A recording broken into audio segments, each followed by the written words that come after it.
Kenneth was a 32-year-old man, and for the past 10 years, he had been working as a veterinary technician at one of the busiest animal hospitals in the city. It didn't exactly pay a lot. He made about $65,000 a year, but he absolutely loved what he did. There was something special about helping sick animals get better, even if it meant getting scratched, bitten, and covered in all kinds of fluids every day. Plus, the look on an owner's face when he helped save their pet, that was worth more to him than any six-figure tech salary. But saving for a house on a vet tech salary had been a whole different challenge. Since he was 22, Kenneth had been living like a college student, all to make this dream happen. He had shared a small, cramped apartment with 3 other guys. One of them, Kenneth was sure, had been running some kind of illegal cheese import business from his bedroom. He didn't ask. The smell still haunted him. He drove an old Honda Civic that made sounds no car should ever make and lived off the cheapest meals he could find. If there was a sale on ramen or frozen burritos, Kenneth was there. Meanwhile, his sister Nancy, a 35-year-old woman, she was like every entitled Instagram influencer wannabe times 10. She had 3 kids from 3 different baby daddies and was always chasing some new lifestyle brand dream. Nancy jumped into every pyramid scheme that came her way and even convinced their parents to invest. Her kids were 8, 5, and 2. They were cute, no doubt about that, but she used them like props for her Instagram, always posting staged photos of them in matching designer outfits, with captions like "Blessed Mama raising my tribe," while dropping them off with their parents so she could attend business meetings, which were really cocktails with other MLM ladies. And the wild part, she hadn't held down a real job since she quit her hostess gig at Applebee's in high school. Her reason? The uniform didn't match her aesthetic. Yet somehow, she always had the latest iPhone, a closet full of designer bags, and went on lavish business retreats to Cancun. How? 2 words: their parents. Especially their dad. The way their dad treated Nancy compared to Kenneth. It was like they weren't even in the same family. Growing up, when Kenneth needed new shoes for school, it was always, "Money doesn't grow on trees, son."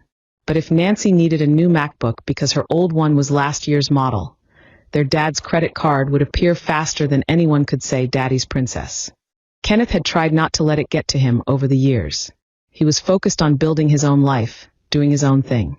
Sure, living with roommates in his late 20s while Nancy lived rent-free in their parents' guest house wasn't ideal, but he had a plan. Every extra dollar Kenneth made from doing overnight emergency shifts or picking up extra hours went straight into his house fund. While Nancy threw money into cryptocurrency schemes her latest boyfriend recommended, Kenneth was learning everything he could about mortgages, property taxes, and fixing up a home. Finally, after nearly 10 years of saving, living like a monk, and working more overtime than he could count, he did it. He found a cozy 3-bedroom, ranch-style house in a decent neighborhood. It wasn't fancy and needed some work.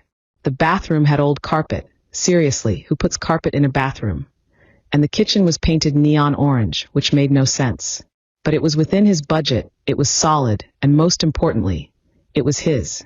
The day Kenneth got the keys, he sat on the floor of his empty living room and cried. Maybe that seemed pathetic to someone else, but to him, it was everything. After watching Nancy get handed everything her whole life while he worked hard for every single thing he had, it felt like proof that doing things the right way, the hard way, actually worked. And speaking of Nancy getting handed things, this is where things got interesting. 5 years ago, their parents had given her a house. Not just any house. A beautiful 4-bedroom home in the fancy part of town. The kind of place with home security signs in the yard and neighbors who all drove Teslas. Way nicer than Kenneth's place, probably worth twice as much. Want to guess how long it took her to ruin that? Less than a year. Nancy convinced their dad it would be a smart move to sell the house and use the money to fund her latest business idea. It was some mix of a juice cleanse program and a music production company for her boyfriend at the time. Spoiler alert, the boyfriend took the money and disappeared. Now she was back in the parents' guest house, rent-free of course, while they paid for everything, from her kids' private school tuition to her monthly self-care spa treatments. But Kenneth kept doing his own thing. He was living his life, fixing up his house, one room at a time. He got rid of that nasty bathroom carpet. Seriously, who thought that was a good idea? Painted over the neon orange kitchen, and even set up a proper home office. Life was good. Then last month, everything went straight to hell.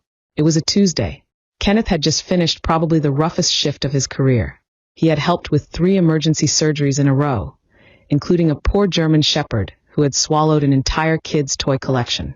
He wasn't kidding. Legos, Hot Wheels, everything. By the time Kenneth got home, he was running on nothing but coffee and pure willpower. He collapsed onto his couch, an old but super comfortable one he had found at a garage sale, when his phone rang. It was his dad. Now, his dad calling wasn't usually a big deal, but something felt off. Maybe it was the way he tried too hard to sound casual.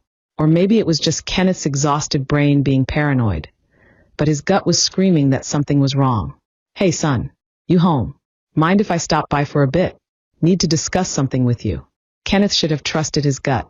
20 minutes later, he heard not one but 2 cars pull into his driveway.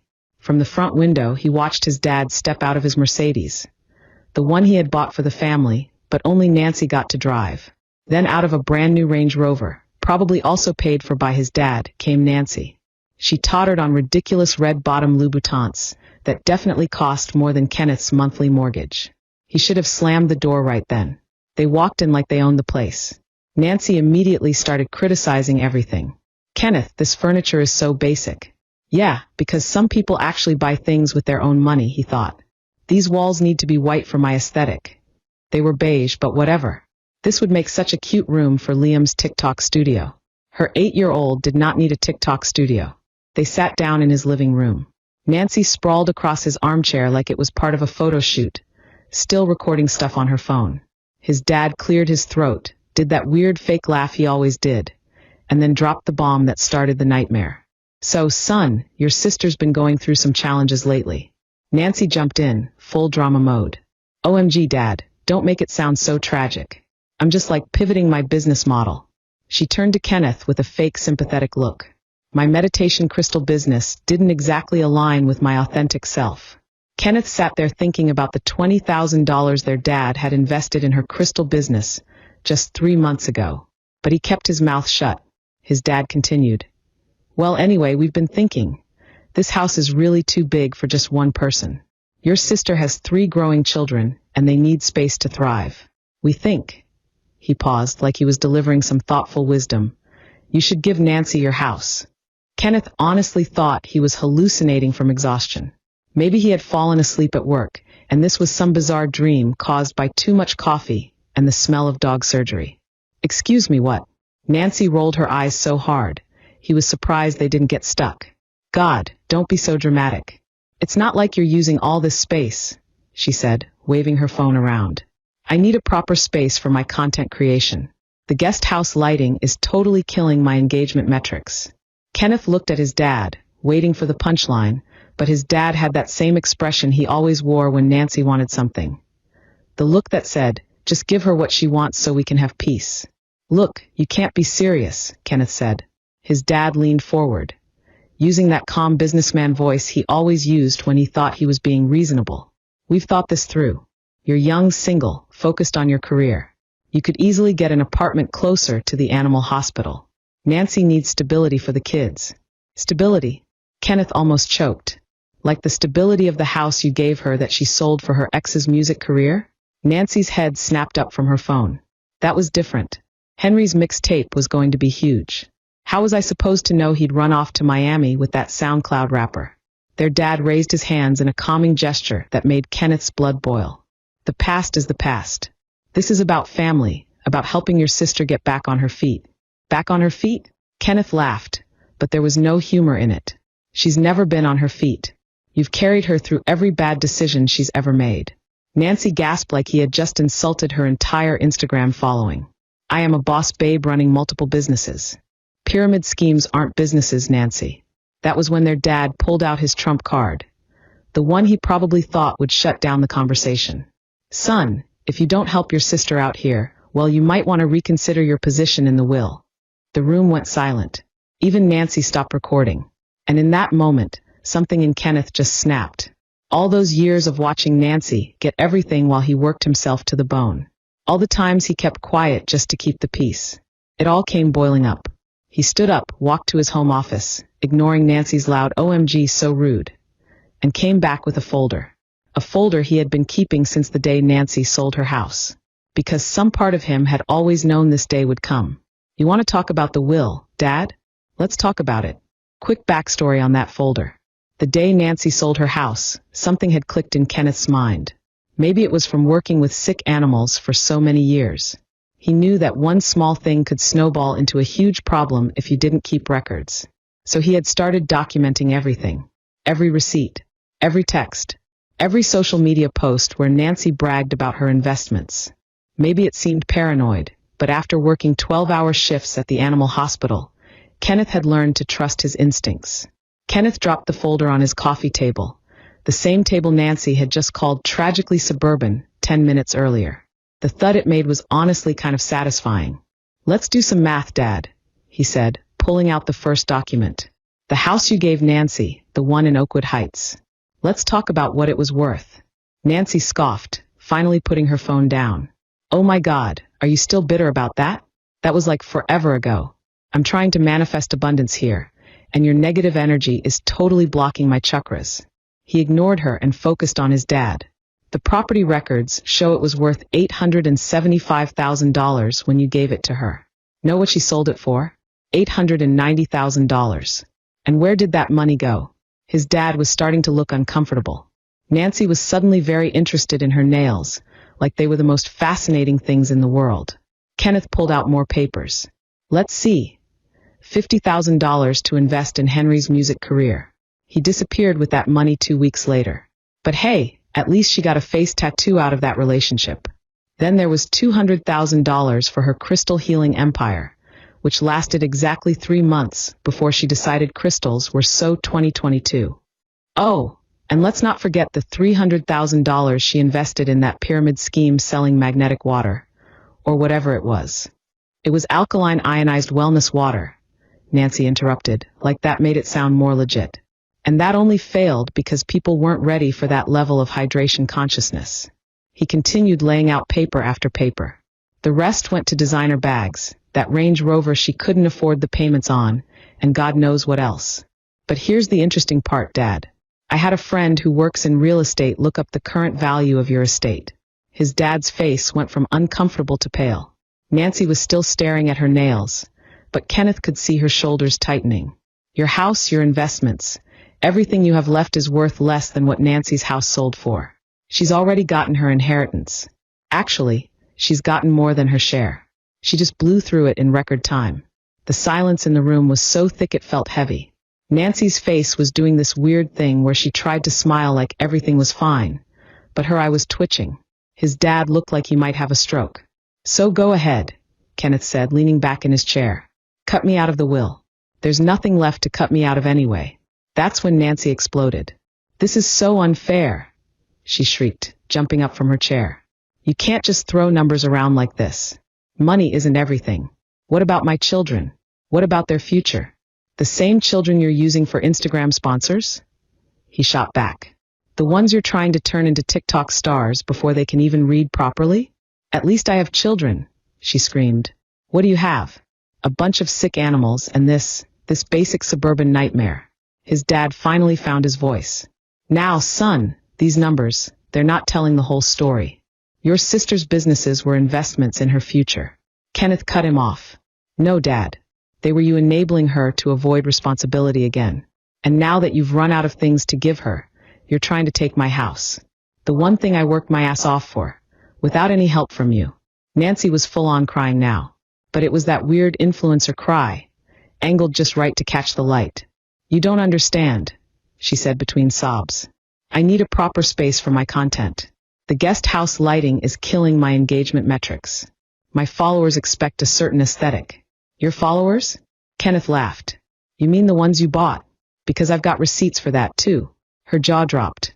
You wouldn't. He pulled out another stack of papers. 10,000 fake followers purchased last month alone. Wonder what your sponsors would think about that. His dad stood up, trying to take control of the room again. That's enough. This kind of behavior is exactly why we're worried about you. This isn't how family treats each other. No, Dad. This isn't how family treats each other, Kenneth said. Family doesn't try to steal each other's homes. Family doesn't enable one kid while screwing over the other. And family definitely doesn't threaten to cut someone out of a will that's already empty. Nancy's mascara was running now. Waterproof my ass. That's what she got for buying counterfeit makeup. But she was still trying to film little pieces of the moment with her phone. My followers are going to hear about this, she warned. Just wait until I post about this toxic family drama. Post away, Kenneth said, pulling out one last document. But you might want to read this first. Remember that contract you signed with Dad when he gave you the house? The one that said you'd use the money responsibly?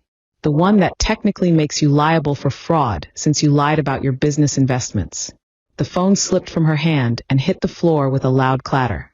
Kenneth stood up and gathered his papers. Now get out of my house. Both of you. And if you ever try to threaten me with inheritance again, these papers go straight to a lawyer. After he kicked them out that night, Kenneth honestly thought that would be the end of it. Like, who in their right mind would try anything after being exposed like that? But he had underestimated just how entitled Nancy really was, and how far his dad would go to enable her nonsense. The next few days were quiet, except for Nancy's passive-aggressive Instagram posts about toxic family members and negative energy vampires. Pretty sure she meant him. LOL. She even posted this long dramatic story about how sometimes the universe makes you struggle to prepare you for abundance, or some nonsense like that. Meanwhile, she was posting from a spa day, one that Dad definitely paid for, wearing another brand new designer outfit. Kenneth was working his usual shifts at the animal hospital, trying to get back to normal. He had this really sweet case with a rescue pit bull who needed surgery. She was doing great now, by the way, totally thriving with her new family. Everything seemed to be calming down. Then last Thursday happened. He was in the middle of a complicated cat dental procedure. Fun fact, cat teeth are way more complex than people think. That's when his phone started blowing up, vibrating nonstop in his pocket. Normally, he never checked his phone during procedures, but something felt wrong. During his break, he finally looked at his messages. Holy freaking hell. The first message was from his next-door neighbor, Mike. Dude, there's a moving truck in your driveway. Then another from his other neighbor, Karen. Actually a super nice Karen, not the stereotype. There are people moving furniture into your house. Is everything okay? Then came a series of increasingly panicked messages from both of them about how Nancy and his dad were literally moving stuff into his house. He immediately called Mike, his hands shaking so bad he could barely hold the phone. Mike, what the hell is happening? Bro, your sister and dad showed up about an hour ago with a U-Haul and some moving guys. They had a locksmith with them. Said something about you giving them the house. I thought it seemed weird, but didn't want to assume. He felt like he was going to throw up. Kenneth told his supervisor he had a family emergency, understatement of the century, and raced home. The whole drive, his mind was spinning. They couldn't be this crazy, right? This had to be some kind of mistake. Nope. He pulled up to his house, and there it was, a massive U-Haul in the driveway. Nancy was directing some very confused-looking movers while she filmed everything for her Instagram. His dad was talking to a locksmith who was actively changing the locks. The best part, Nancy's 3 kids were running around his front yard screaming, "We get to pick our rooms," while she yelled at them for ruining her Instagram live. Her youngest, who was like 2, was literally drawing on his garage door with markers while she was too busy filming to notice. Kenneth parked his car, blocking the U-Haul. No way they were getting that thing out now. He stormed up to his front door. Nancy saw him and had the absolute audacity to look annoyed. "Kenneth, what are you doing here? You're totally ruining the surprise for my followers. I was going to do a whole home renovation series." He was literally shaking with rage at this point. "What am I doing here? This is my house." His dad stepped in, trying to act all calm and businesslike while a locksmith was literally committing a crime behind him. "Now, son, we figured since you were being unreasonable, we'd help you make the right decision. You can't just leave your sister and her children homeless." "Homeless? She lives in your guest house for free." Nancy rolled her eyes, still filming. "That's not the point. The guest house doesn't have a home theater room. Where am I supposed to film my motivational Monday videos?" Kenneth pulled out his phone to call the cops, and that's when Nancy showed her true colors. She grabbed his arm, still filming with her other hand, of course, and said in this weirdly calm voice, "Go ahead, call them. But remember, I have 3 kids. Who do you think they'll side with? The single guy who works with animals, or the poor single mom just trying to provide for her babies?" His dad nodded like this made perfect sense. Think about how this will look, son. Just let your sister have the house. We can find you a nice apartment. Kenneth looked at the locksmith, who was now looking really uncomfortable. Did you verify who owned this house before changing the locks? The locksmith shifted nervously. They said it was a family property. Show him the papers. Nancy shrieked, her calm tone gone. Dad, show him how this house belongs to the family. His dad started fumbling in his briefcase, pulling out some obviously fake documents they probably printed at Kinko's. But Kenneth had something better. He pulled up his phone, opened his files, and showed the locksmith his deed, mortgage documents, and property tax records. All in his name. All legally filed. The locksmith's face went white. Nancy was still filming, now screaming about toxic masculinity and how Kenneth was oppressing her dreams. His dad was trying to talk over everyone about family obligations and doing the right thing. And that's when Kenneth did something that changed everything. He pressed dial on his phone and said the words that made Nancy's fake Instagram smile disappear completely. Yes, police? I'd like to report a breaking and entering in progress. What happened next was like watching a train wreck in slow motion. But make it Instagram worthy. Nancy immediately switched into full mommy influencer crisis mode. Oh my God, are you filming this? She shrieked, actually trying to position herself for better lighting while having a meltdown. This is literally abuse. I'm literally shaking right now. My followers will not believe this toxic masculinity. Meanwhile, his dad was going through the 5 stages of grief in record time.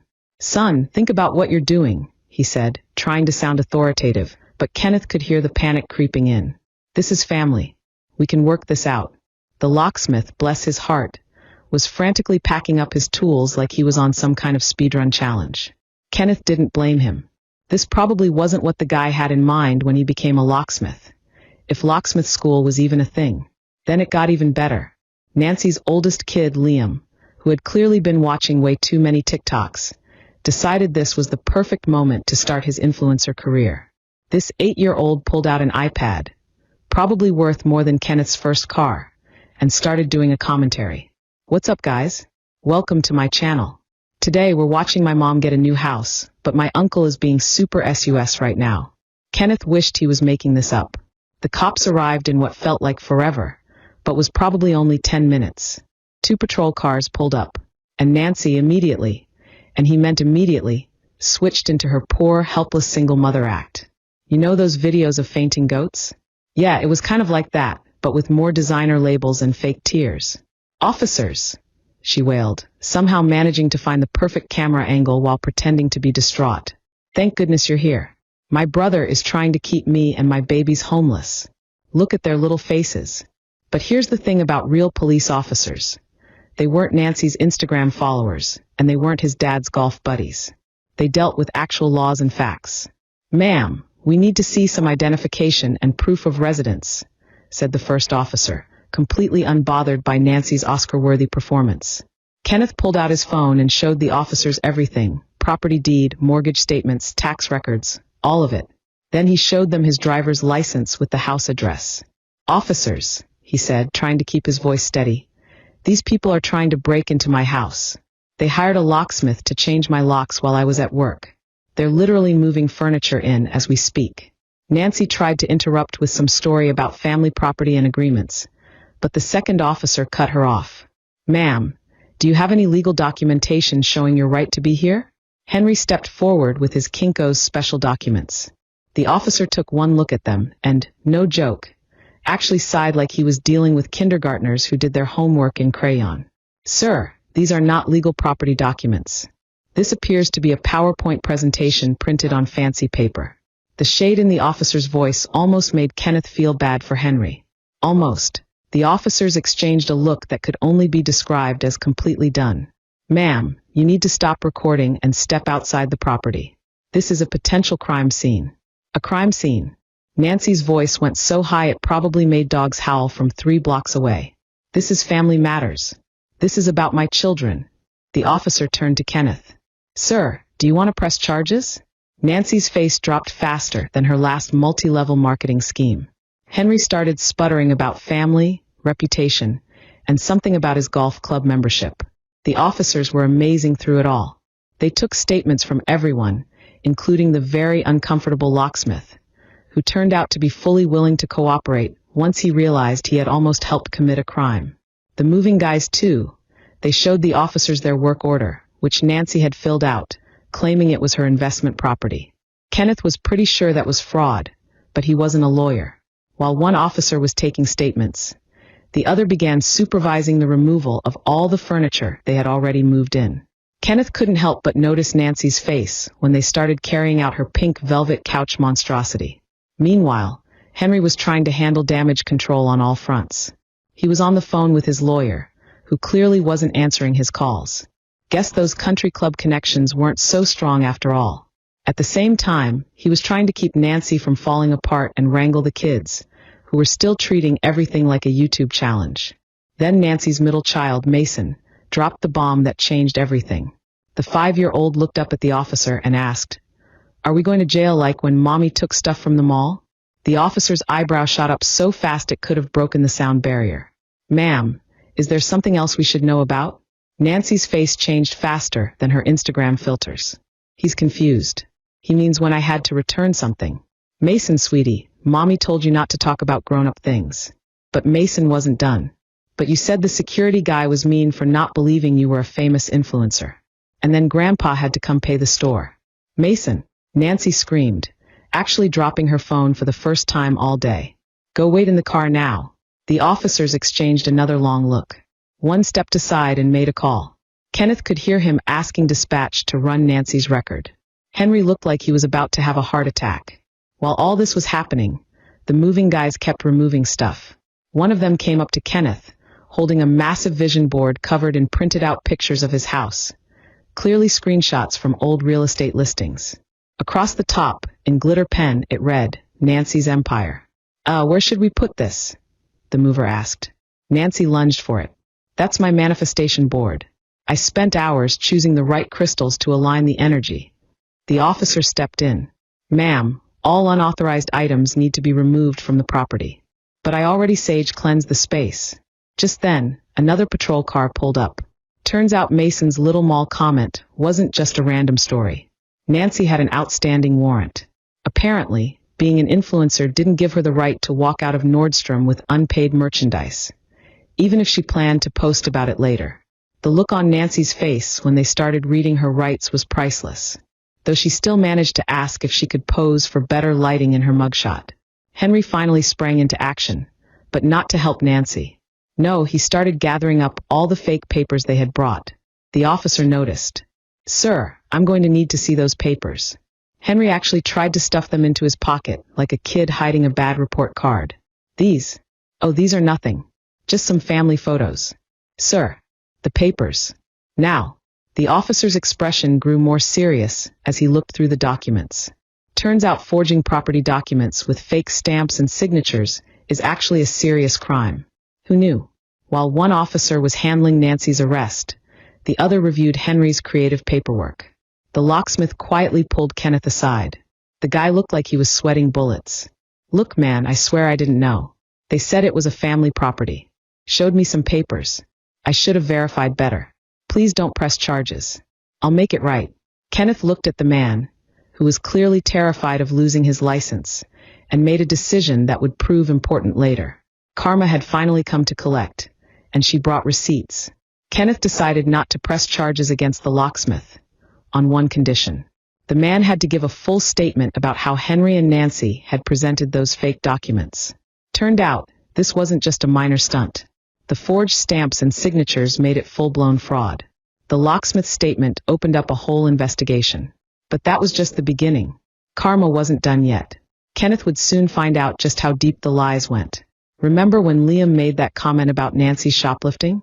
That innocent little moment opened up a massive can of worms.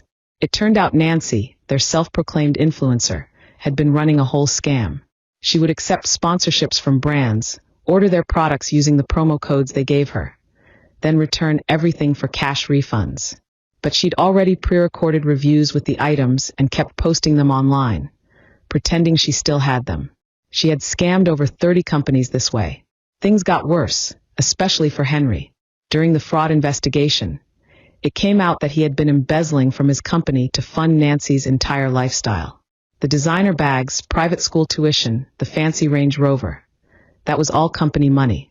He had been cooking the books for years, writing off everything as business expenses, for a fake consulting company he had set up in Nancy's name.